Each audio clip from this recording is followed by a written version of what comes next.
The following is a special presentation of Tony Kurre Radio. Keep your mission on your mind and your mind on your mission. This is Mission Minded with Michael Coleman. Welcome back to another rousing rendition of Mission Minded. Look at that big old cat eating grin you got in your face over there in our YouTube channel.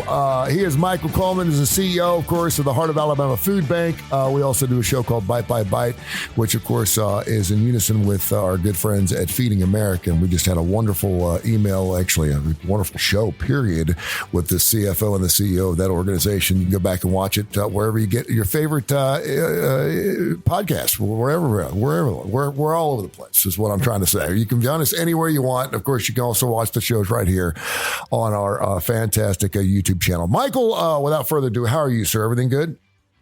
Fantastic. Really excited about this Christmas season. It's a busy time for us with fundraising and all, but it's excited to be with you today to always talk like we always do. And,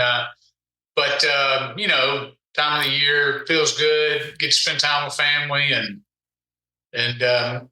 just excited about the progress we've made this past year. Looking forward to next year. It really is. Certainly not at your level because you cover 35 counties in the state of Alabama. But when my ex and I, of course, had the Bright House Foundation, it was a foundation for special needs individuals and children. And we worked with the Arc of Jefferson County, Arc of Walker County, and a lot of wonderful organizations to help provide, we call it the special needs caulk, if you will. There's a lot of people that fall in between the cracks or people that don't know where to get help. Right. We didn't do food per se, but we certainly did Christmas gifts. We did bedding, we did diapers, we did things like that people perhaps weren't thinking of over the holidays. And so this was a very rewarding time of the year for us, but it was our go-to time. So how do you balance those things as a father, as a grandfather, as an individual who's got a huge heart? And I know you've been giving your life to his service and Jesus' entire life. This is second nature for you. But how do you keep things separated a little bit from your family situation? Because this is the kind, I even said last week, everyone's in transient, everyone's late for things. We're blowing things off. There's Christmas parties. Well, I'm taking off the last 16 days of the year. I decide and then here you are really getting down the nitty gritty because you're a wanted man right now.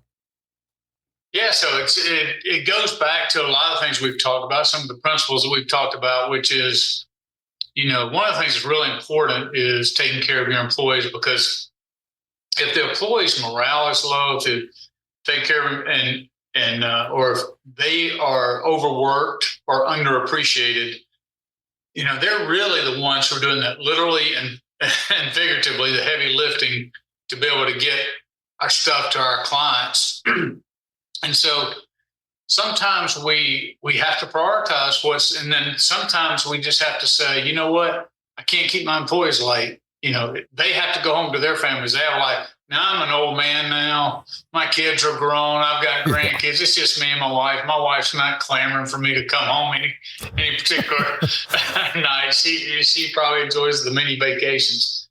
But because my life is, it's a time in my life where I have a little bit more availability and I'm not as pressured. What I have to do is be very mindful and sensitive to the fact that that's not how everybody else is. And a lot of senior people in this organization still have children at home and they're still navigating that space. So I want to be very sensitive to all of that because if I start to lose them, then it's going to trickle down to where the clients themselves are not being taken care of like they should. So sometimes I have to step back and just make sure I maintain the proper perspective as what's good for them. And then how do you get back up after the holidays? I mean, I know when you worked with the Jimmy Hill Mission, obviously this time was very, very important because it was Thanksgiving. You wanted to put nice hot meals on the table. You wanted to create new memories for a lot of individuals that perhaps were turning their lives around to give their lives to Jesus Christ. And certainly during the holiday season, that's a good time to do that. And the fact that it was cold, you had a lot, of course, of service areas open, including Boutwell, and you're working with the city to make sure that people were warm enough for the holidays. So you've given your life in a lot of serviceable different ways. But I mean, then come January, there's usually a little bit of a letdown for a lot of individuals. The Christmas lights go back in the box. We get back to our old ho-hum ways. We're not giving as much as we normally do. How does that change for Michael Coleman? Yeah. So, I've mentioned this before in previous shows. Our funding our fiscal year goes from July to June. So really what happens is I'm used to kind of operating in the negative or close, it's somewhat in the negative until you get into the November, December timeframe. And then you raise enough during that time, it kind of elevates you to back into the black. And then you stay in the black the last 6 months, or at least that's the goal and the hope. And so it all depends on, that's why this time of year is so important in terms of fundraising is, you need that to kind of put you over the hump. And one of the things I explain to people is, look, you may be giving us money now, may not affect what we're able to distribute at Christmas, but it's going to affect what food we can distribute in March and April and May. But it is a little bit of a restart, but I look at times like that, January. So we've been running to this holiday season, both on the fundraising side and on the food distribution side, just running really hard. And so I try to make sure families get to spend the time with Christmas. We give them the day after Christmas and also New Year's and the day after New Year's to just kind of get their batteries recharged. And then we come back in and the pace is a little bit slower. And so that's where we begin to really start planning out for the rest of the year. It's just not a good time now. Everybody's mind's on certain things, family and all that. So it's hard to get employees sometimes to really focus in. So it's just one of those things where I go, yeah, I'd love to be sitting down and planning and doing all that stuff right now. But look, the employees, they've worked hard, they're working hard, and let's just get through the end of the year. We kind of reboot and we kind of start rethinking about where we're going to put our energies moving forward. So January is not a downtime in the sense of we're still distributing a lot of food. Sure. Mm-hmm. People still are going to be hungry. But it's really a time where the pace is not as much because it's probably the slowest fundraising month. And so you start really spending the time to think through and tighten up your plans for the year and just kind of addressing what holes there have been in the past year and how to fix those. And so a lot of time spent with the staff, but just a lot of time thinking through issues and how to move forward. Can you talk about, before we get into our topic too, can you talk about food specificity from the standpoint of, this is the holiday season and we'd like to think that everyone's going to have a plate of turkey and dressing and cranberries on their plate over the holidays, how you actually make that possible and how you pull it off? Yeah. So, I'm a big believer because I would be lying if I didn't say my faith affects, even though we are a secular organization, we're not a faith-based organization. My personal faith really drives a lot of what I do and why I care about people. And so when I'm thinking about taking people who don't have enough on a day-to-day basis, one of the most important times is when family can come back together. And so the normal time that you see this throughout history has always been about doing it around a meal, gathering around a meal and having that time. And so it's just very important that we are able to provide people with the resources to be able to do that. So, for instance, when we distribute ham, we bought a truckload of hams, and they're just 3 to 5 pound hams. Mm-hmm. But we spent $60,000 to get that truckload in. We bought a truckload of turkeys, and this was before Thanksgiving. But we're doing it all because we're trying to make sure that families, we're not the sole provider of anybody's food. We're a supplement to people. But we understand that Thanksgiving and Christmas are just special times where you get to gather around and get to build relationship. And it's memories that are created. It's where faith is restored. It's where people are encouraged. And the bottom line is the one thing that can really sour that time is if there's not enough food to feed the family around there. So we really go out of our way because we feel like it's more than just a meal at that time, at this time of year. And it's not going to be that way the rest of the time of year. We're really about trying to get seniors and children and make sure they just got enough food to get by. But it's really these times we try to focus a little bit extra to make sure they try to have enough of a well-balanced, well-rounded meal that they can have and enjoy with their family. You brought up the idea of joy and hopefulness, and I think it's a really interesting part of the year because for people who do, and I know a lot of people like to do this anonymously, and that's fine as long as they do it. It doesn't matter. I know a lot of people write you big checks, and they don't want their names on any buildings. They don't want anyone to know what's going on. That's certainly wonderful, and we admire and respect that.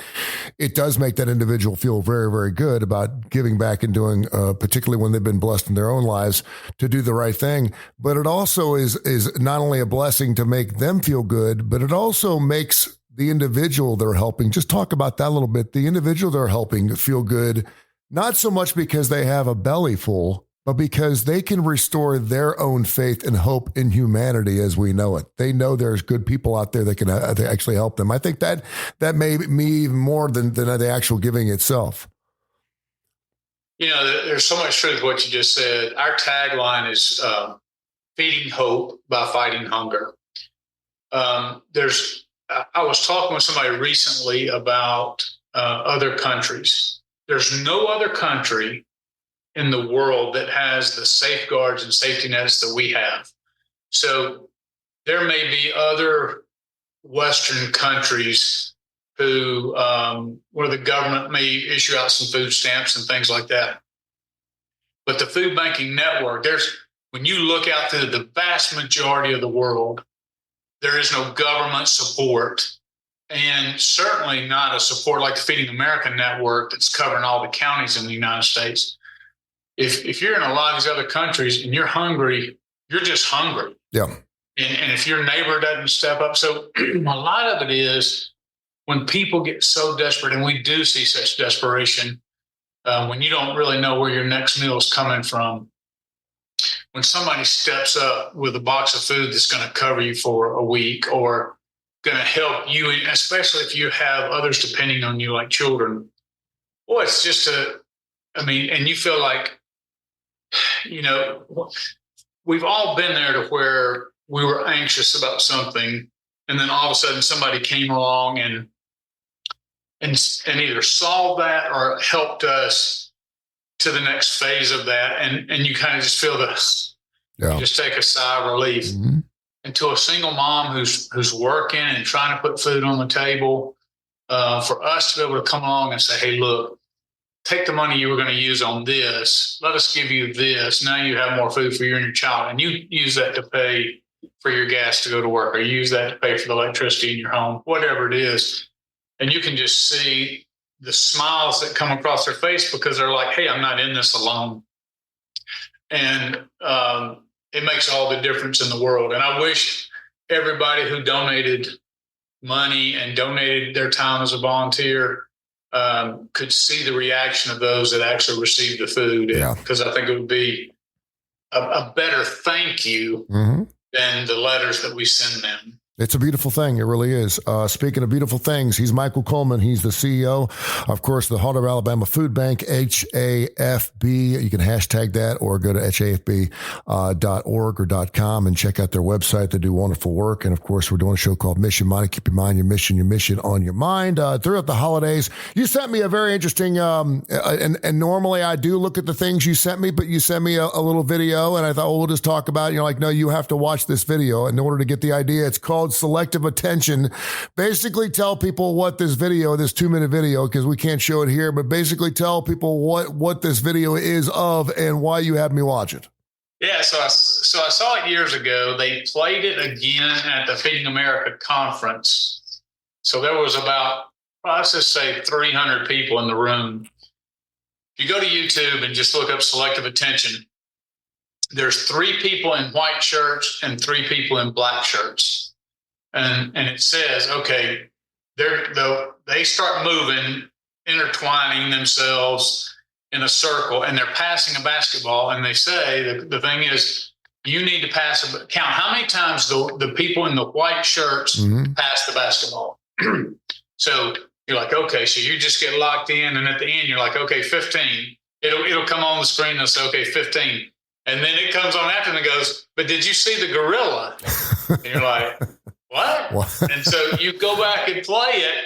And sure enough, a guy in a gorilla costume walks in the middle of the circle, turns around, beats his chest, and then walks off the stage. And we get so focused on that we don't even see that something is obvious. And it's funny when you notice it, because once you see it, you can't unsee it. I mean, it becomes obvious to you. I will tell you, they did another experiment I thought was very interesting.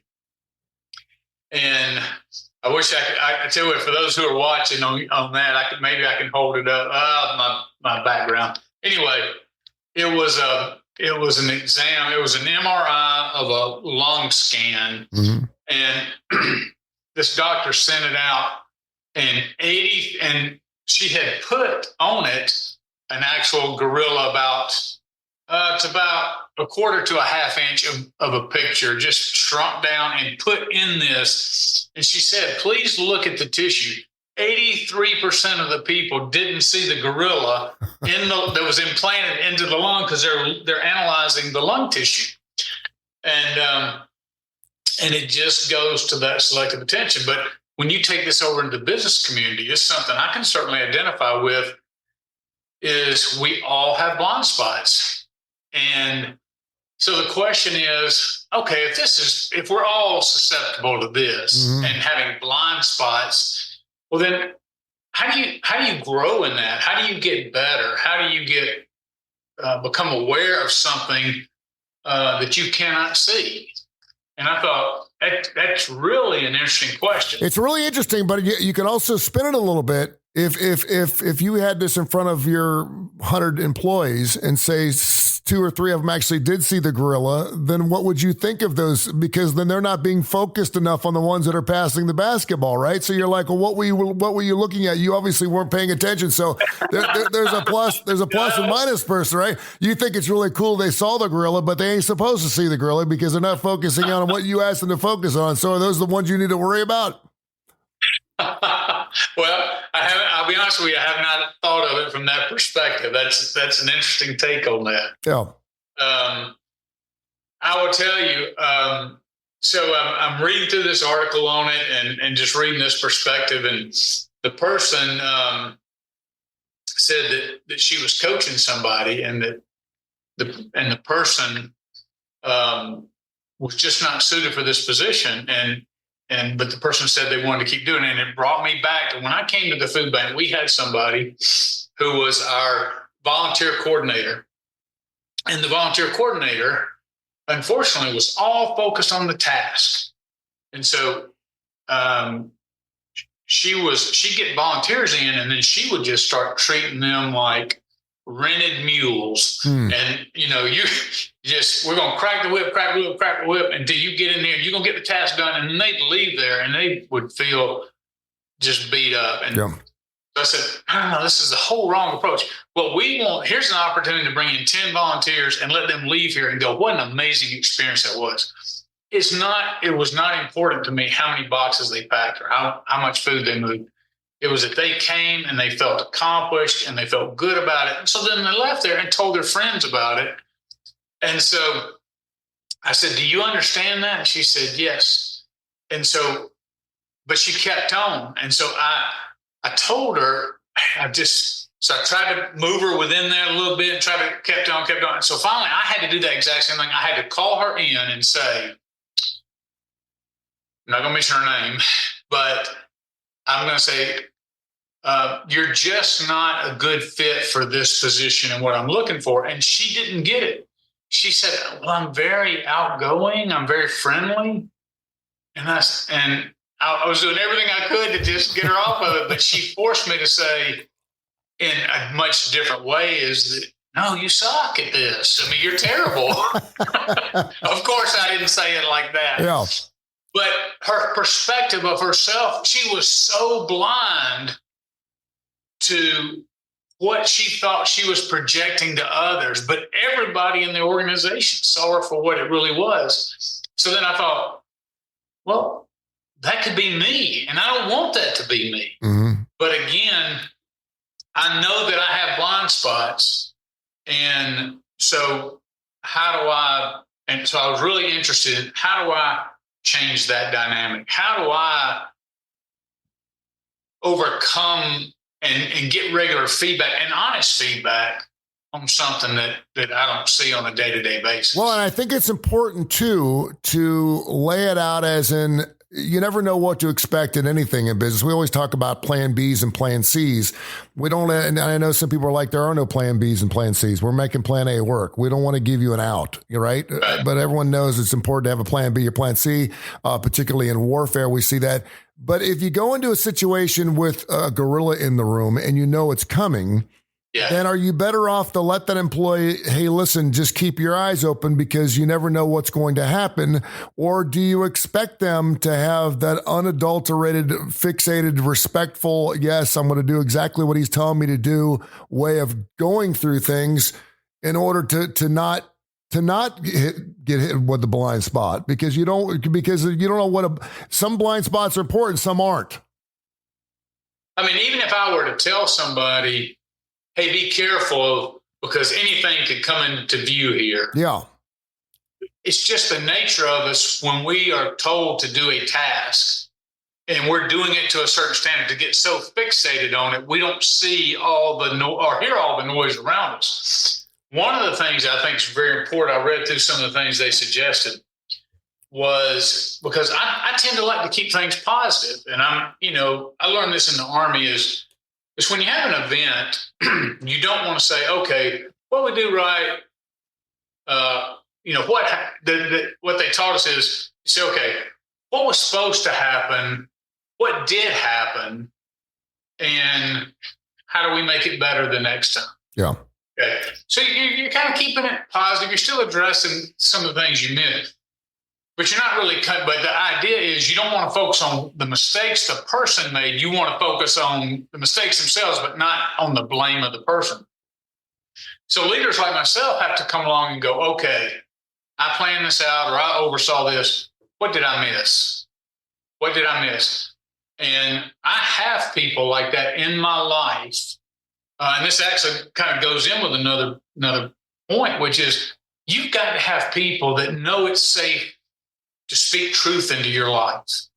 Because I know a lot of people who say, I want you to speak truth, and you do, and then they get butthurt, and then they don't want to, And look, nobody that I've ever met enjoys being criticized. I don't enjoy it. Yeah.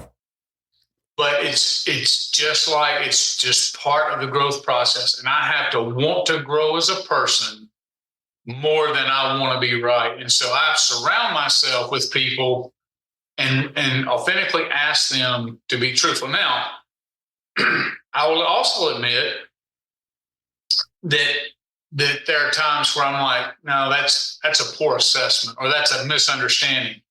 But if I'm getting that same feedback from multiple people or multiple times, it doesn't matter what my intentions or motives are. This is how I'm coming across. So I'm guilty of it, regardless if I justified in my head, well, that's not what I meant. The bottom line is that's what I'm rejecting.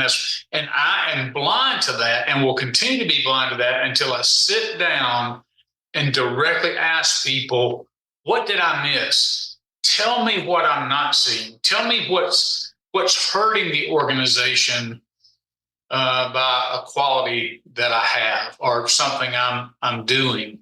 And the truth is never fun, but it's always good if you take it in the right. Which after I get through licking my wounds for a day or two, I'm usually okay. What is the most important thing you take away from showing people this clip?